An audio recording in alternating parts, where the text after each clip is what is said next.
ছোটবেলা থেকে একটা কমন কথা আমরা সবাই কম বেশি শুনে আসছি, সেটা হচ্ছে এই কান দিয়ে শোনো আর আরেকটা কান দিয়ে বের করে দাও, কথাটা ধরে রেখো না। কিন্তু সেই নির্বোধ মানুষটা জানে না যে এই কান দিয়ে শুনে এই কান দিয়ে সেই কথাটা বের করার আগে তার মধ্যখানে অন্য একটা জিনিস থাকে প্রতিটা মানুষের, যাকে বলে ব্রেইন।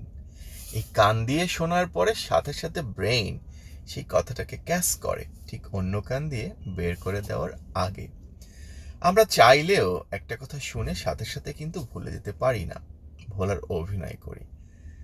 তাই কোনো কঠিন কথা, কোনো গোপন কথা, এমন কোনো পার্সোনাল কথা কোনো হিউম্যান, কোনো মানুষকে বলার আগে অনেক চিন্তা করে বলবে।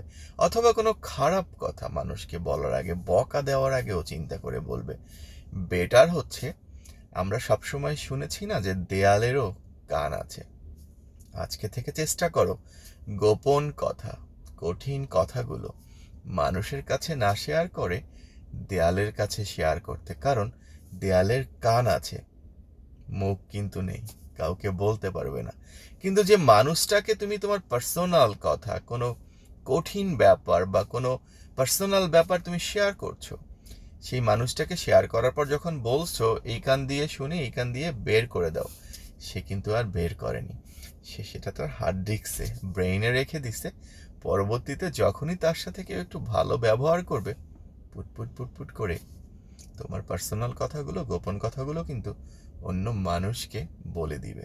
তাই মনে রাখবে, এক কান দিয়ে শুনে আর এক কান দিয়ে বের করাটা এত সহজ নয়। পার্সোনাল কথাগুলো দেওয়ালের সাথে বলো, দেওয়ালের কান আছে, মুখ নেই, কাউকে বলবে না। অ্যাটলিস্ট সারা জীবন তোমার কথাগুলো ধরে রাখবে। ভালো থেকো।